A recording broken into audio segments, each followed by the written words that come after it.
नमस्कार, जय हिंद प्यारे बच्चों। आप सभी का स्वागत है आखिरी पढ़ार के इस सीरीज में। दोस्तों, हम लोग कर रहे थे चैप्टर 1 वास्तविक संख्या। तो इसमें आज जो हम लोग पढ़ने वाले हैं अभाज्य गुणनखंड के बारे में। किसी संख्या को हम अभाज्य गुणनखंड के रूप में कैसे व्यक्त करते हैं। तो हेडिंग लगाएंगे आज आप लोग अभाज्य गुणनखंड। निम्न को अभाज्य गुणनखंड के रूप में व्यक्त करें। निम्न को अभाज्य गुणनखंड के रूप में व्यक्त करें। आज हम क्या पढ़ने वाले हैं, कोई भी संख्या दिया हुआ रहेगा तो उसको हमें अभाज्य गुणनखंड के रूप में व्यक्त करना है। और मैं बता दूं कि इस टॉपिक से क्वेश्चन बोर्ड एग्जाम में पूछे जाते हैं। हर साल देखोगे तो एक दो क्वेश्चन यहाँ से मिलेगा आप लोगों को देखने के लिए। तो काफी इंपोर्टेंट है मैट्रिक परीक्षा 2026 के लिए।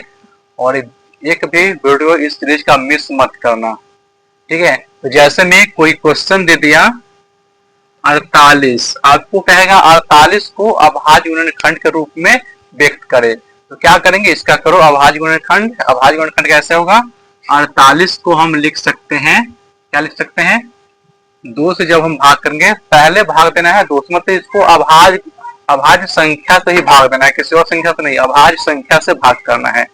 तो पहले हम 2 से भाग करेंगे, 2 से भाग करेंगे तो कटेगा 24 मरतबे, फिर 2 से लगेगा, 2 से लगाओगे कटेगा 12 मरतबे, फिर 2 से कटेगा 6 मरतबे, 2 से कटेगा 3 मरतबे एंड फिर 3 से लगाएंगे कटेगा 1 मरतबे। तो हम 48 को अभाज्य गुणनखंड के रूप में ऐसे लिख सकते हैं, 2 गुने 2 गुने 2 गुने 2 एंड गुना 3। 2 क्या गो है, 2 है 4 गो, तो इसको हम लिखेंगे 2 के पावर 4 एंड 3 एगो है 3 के पावर 1। ये हुआ अभाज्य गुणनखंड के रूप में व्यक्त करना। और यहाँ से ये क्वेश्चन हर साल ऑब्जेक्टिव में पूछा जाता है। ऐसे क्वेश्चन पूछेगा तो ऑब्जेक्टिव में पूछेगा, ठीक है, कि कोई संख्या देगा, बताओ कि निम्न में से कौन इसका अभाज्य गुणनखंड के रूप में व्यक्त किया हुआ है। एक क्वेश्चन हर साल देखने को मिल जाता है। काफी इंपोर्टेंट है और आसान भी है यार ये, ठीक है। नेक्स्ट क्वेश्चन देखो, एक और क्वेश्चन दिखाते हैं आप लोगों को। 128 कहेगा 128 को अभाज्य गुणनखंड के रूप में व्यक्त करें। क्या करना है, इसको कर दो। क्वेश्चन नंबर 2 है, क्वेश्चन नंबर 2, 128 को अभाज्य गुणनखंड के रूप में व्यक्त करना है। तो हम करेंगे सोल्यूशन।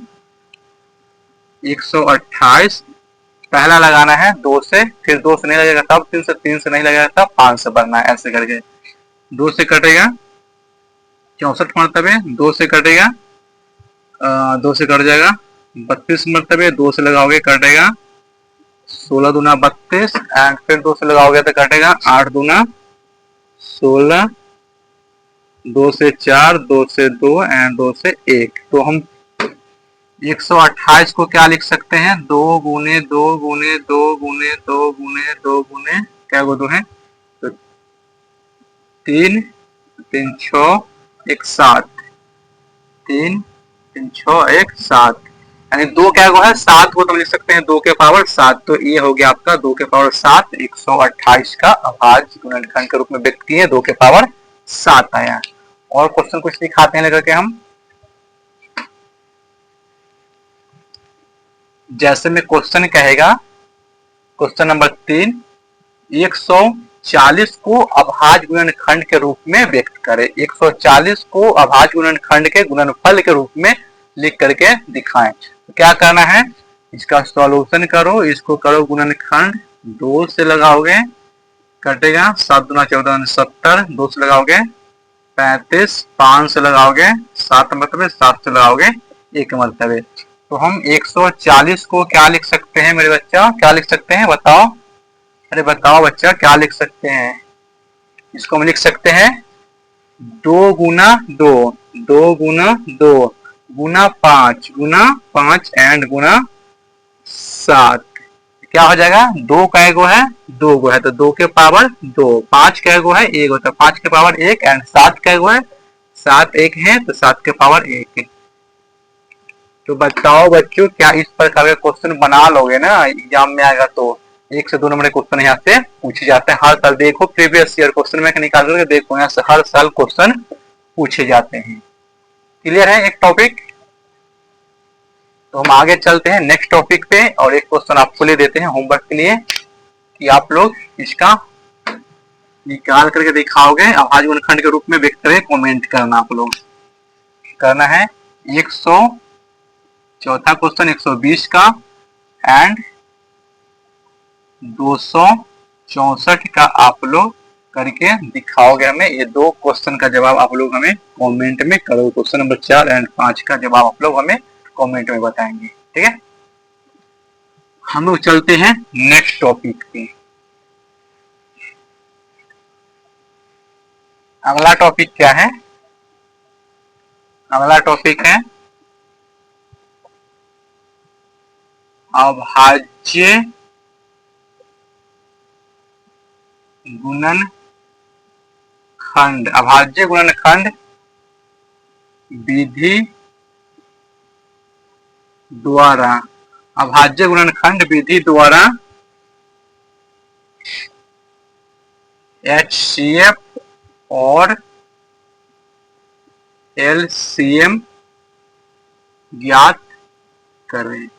इस टॉपिक से मेरे भाई हर साल एक क्वेश्चन पूछेगा 2 नंबर का, यहाँ से 2 नंबर क्वेश्चन बनता है।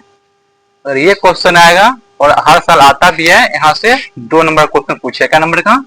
2 नंबर यह क्वेश्चन यहाँ से पूछेगा। 1 या 2 क्वेश्चन तो हर साल बनता है, देख लेना क्वेश्चन में हर साल पूछता है। इसमें क्वेश्चन कैसे पूछेगा? कोई संख्या दे देगा, जैसे कोई भी 2 संख्या 3 संख्या, तो ज्यादा नहीं देता है, 2 देगा या 3 संख्या देगा। जैसे में मान लो कि 2 संख्या देगा। क्वेश्चन नंबर फर्स्ट हम करते हैं कि 24 और दे दिया 36, कहेगा इसका अभाज्य गुणनखंड विधि द्वारा LCM और HCF निकालें। तो कैसे होगा? दोनों को अलग अलग करो अभाज्य गुणनखंड। पहले जो भी सीखे हम 24 का करेंगे हम अलग अभाज्य गुणनखंड और 36 का करेंगे हम अलग।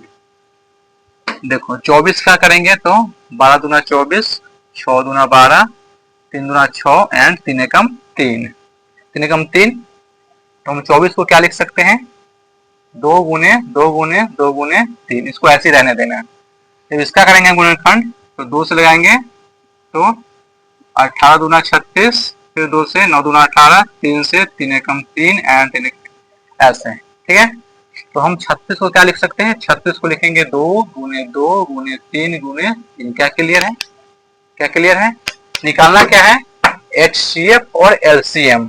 तो HCF क्या होता है? जो HCF जो होता है ना मेरे भाई, HCF जो होता है जो दोनों में कॉमन है, जो सब में कॉमन रहेगा वो कहलाएगा HCF। तो यहाँ तो हमें 2 ही संख्या दिया गया था, तो दोनों में कॉमन देखो कि दोनों में कॉमन क्या है। देखो 2 इसमें है, 2 इसमें है, तो HCF में भी 2 आएगा। और कॉमन है, देखो 2 कॉमन है, 2 कॉमन है, इसमें भी 2 आएगा।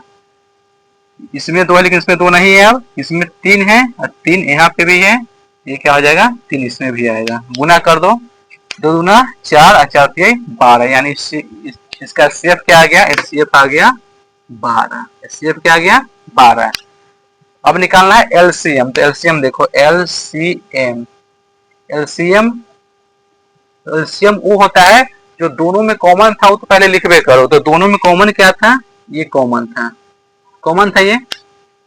तो 2 गुने 3 कॉमन था। अब जो बचा हुआ है उसको लिख लो। तो बचा हुआ क्या है? इसमें 2 बचा हुआ है, तो यहाँ पे 2 को शामिल करो। यहाँ पे 3 बचा हुआ है, 3 को शामिल करो, सभी को गुना कर दो। देखो 2 दूना 4, 4 3 12, 12 दूना 24, 24 3 72, कितना हो गया? 72। HCF क्या आ गया?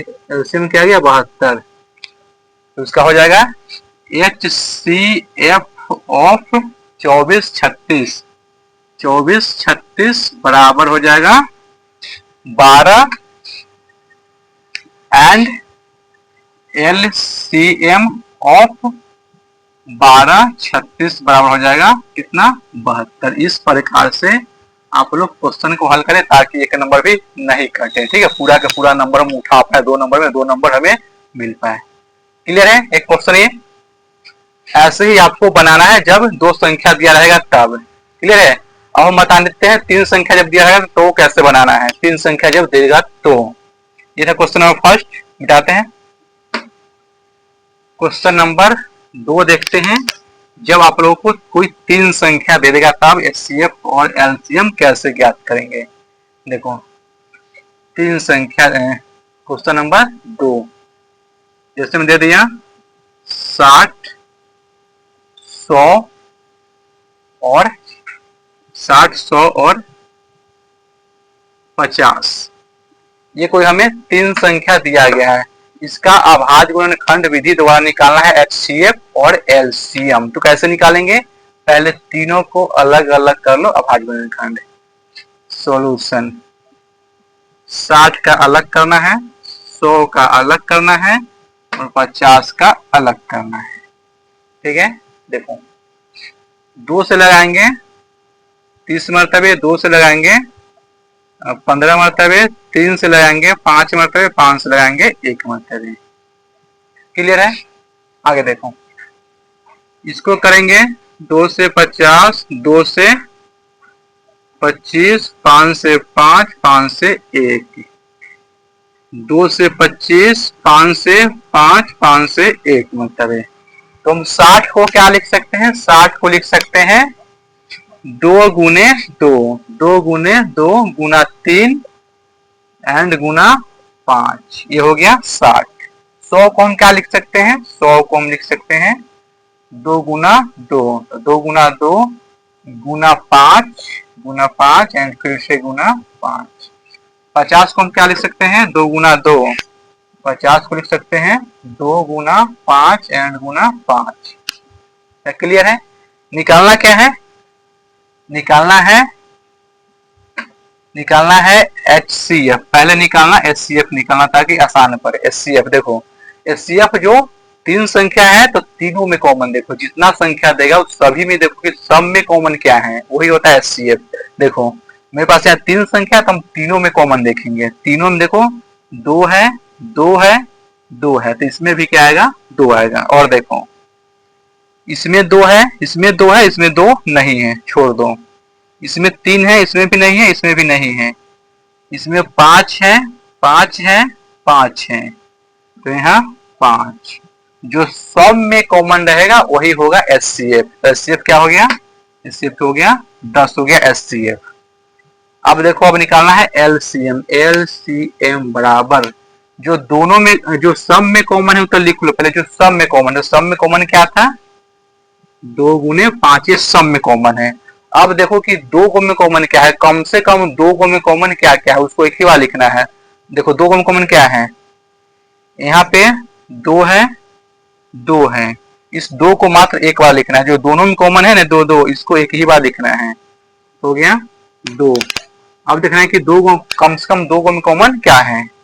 अब देखो यहाँ 3 है, इसमें 3 नहीं है, 3 नहीं है, छोड़ दो।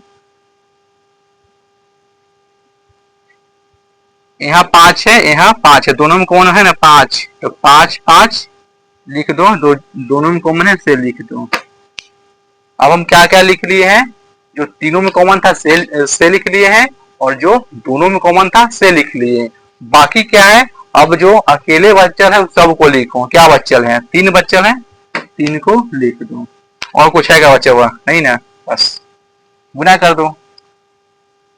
5 दूना 2 बचे 10, 10 दूना 20, 20 बचे 100, 100 गुने 3 बराबर 300। क्या हो गया, एचसीएफ ऑफ 60, 60, 100, 50 बराबर हो गया 10। एलसीएम ऑफ 60, 100 एंड 50 बराबर हो गया आपको 300। ये हो गया आंसर। तो क्या ये आज का 2 टाइप क्लियर हुआ बेहतर ढंग से। पहला, किसी भी संख्या को अभाज्य गुणनखंड के रूप में व्यक्त करना। दूसरा, कोई भी संख्या दिया रहे तो उसे अभाज्य गुणनखंड विधि द्वारा एलसीएम और एचसीएफ ज्ञात करना। क्लियर है। तो एक क्वेश्चन हम देते हैं आप लोगों के लिए होमवर्क में, आप लोग इसका जवाब कमेंट करेंगे।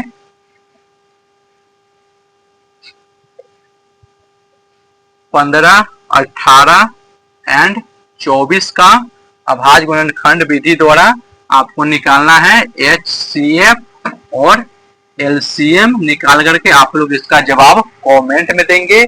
और कैसी लगी आज का सेशन आप लोग बताएं कमेंट में। अगर कोई सजेशन देना चाहते हैं तो कमेंट कर सकते हैं, तो हम अगले वीडियो में इम्प्रूव करेंगे। अगर चैनल में पहली बार होंगे तो चैनल को सब्सक्राइब जरूर करेंगे और अपने दोस्तों में शेयर करेंगे ताकि दोस्त का भी हेल्प हो सके। ठीक है, तो मिलते हैं नेक्स्ट वीडियो में। धन्यवाद।